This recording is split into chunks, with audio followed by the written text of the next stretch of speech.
Pour confectionner mon étiquette, je vais commencer par venir couper la plus grosse des étiquettes de la découpe Stampin' Up 2 étiquettes. Alors, c'est très simple. J'entre le tout dans ma Big Shot et une fois que c'est ressorti, mon étiquette a la bonne grandeur. Alors, je mets ma Big Shot de côté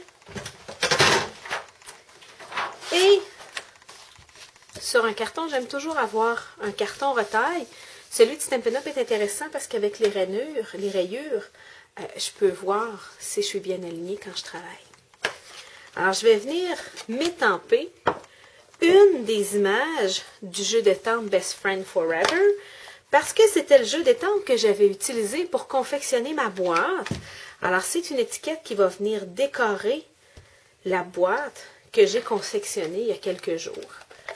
Alors, je viens simplement mettre de l'encre. Je travaille en ton sur ton, encore une fois, pour venir coordonner avec ma boîte. Et je viens l'étamper. J'aime être un peu décalé, ça donne l'impression d'avoir un meilleur jeu visuel. Alors, quand je l'étampe, on voit que le centre de mon image est plus vers la gauche. Je vais ajouter un autre élément intéressant plus vers la droite pour créer de l'équilibre. Ensuite, je vais venir utiliser une couleur plus foncée pour venir étamper le petit cœur sur une retaille de carton de la même couleur. Alors, je vais venir utiliser Rose Royal.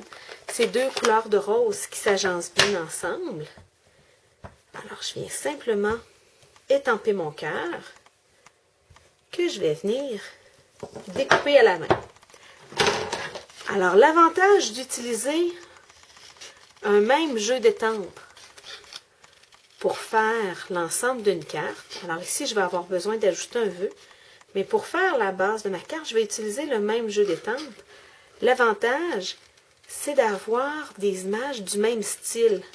Alors ici, mes images sont un peu vieillottes. On voit qu'il manque des bouts à mes images. Le cœur n'est pas plein, il est carotté.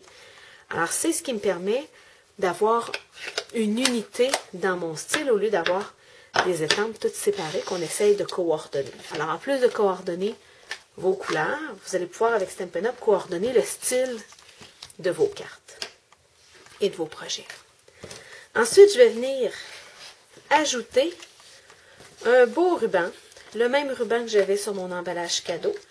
Et là, je vais venir profiter du fait que ça ne va pas dans une enveloppe pour venir faire un jeu de ruban.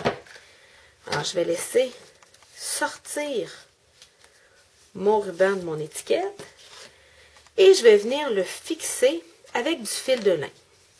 Si vous avez peur, comme moi, que votre étiquette bouge à l'intérieur de votre ruban, vous avez juste à venir mettre un peu de bande adhésive sur votre ruban, sur votre étiquette, et puis coller votre ruban dessus. Vous allez pouvoir de cette façon-là vous assurer que tout tienne bien. Alors, vous venez mettre votre étiquette, vous fermez le tout. Alors, ça va avoir moins tendance à bouger et ça va être plus facile de venir faire votre nœud avec votre fil de lin. Alors, je viens avec mon fil de lin, tout simplement faire un nœud et une boucle pour tenir le tout. Alors, je fais mon premier nœud, je fais mon deuxième nœud.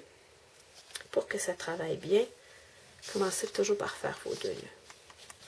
Je vais venir placer mon nœud. Alors, comme vous pouvez voir, je peux toujours le travailler plus près de mon étiquette. Alors, je viens simplement le pousser plus près de mon étiquette. Et après ça, pour celles qui ont des bons yeux, vous allez pouvoir venir enfiler un bouton dans vos deux extrémités de fil de lin avant de venir faire votre boucle. Alors, ça va ajouter de la texture à votre projet.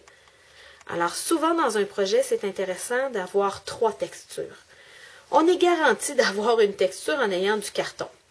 Disons que ça ne compte pas vraiment pour une texture extraordinaire. Alors ici, ma deuxième texture, c'est mon ruban.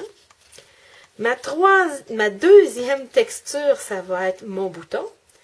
Ma troisième texture, c'est mon fil de chanvre, mon fil de lin.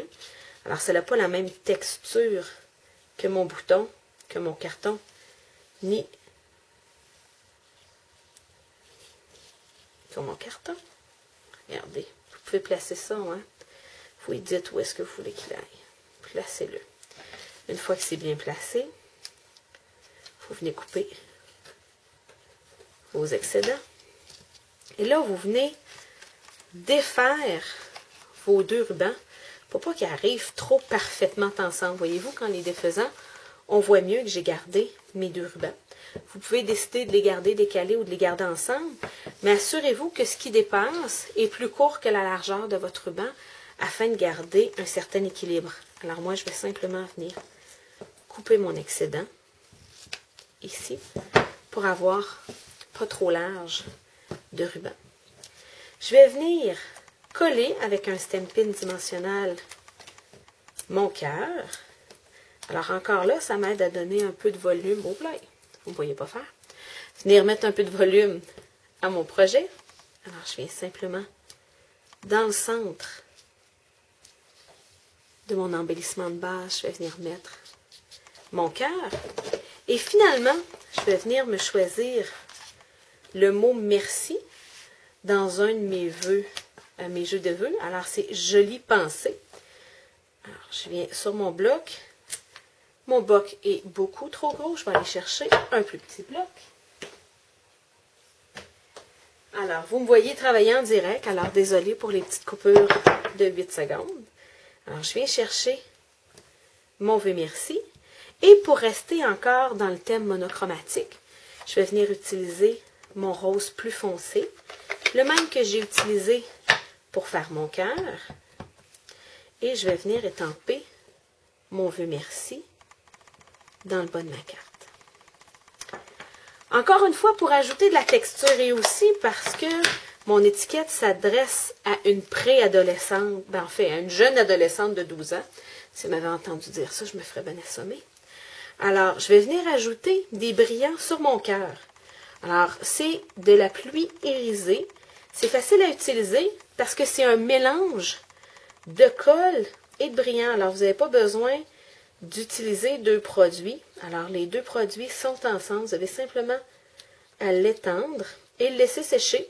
Je dois vous avouer que ça prend un petit 10 minutes à sécher. Alors, laissez-le de côté et ça va très, très bien sécher. Ça vient donner, encore une fois, un peu d'éclat à mon projet. Ça vient ajouter du brillant, c'est une autre texture. Et ça correspond bien à une jeune adolescente. Alors, si vous avez des questions sur mon étiquette ou sur la boîte que j'ai fait plus tôt cette semaine, gênez-vous pas à me joindre sur mon site web.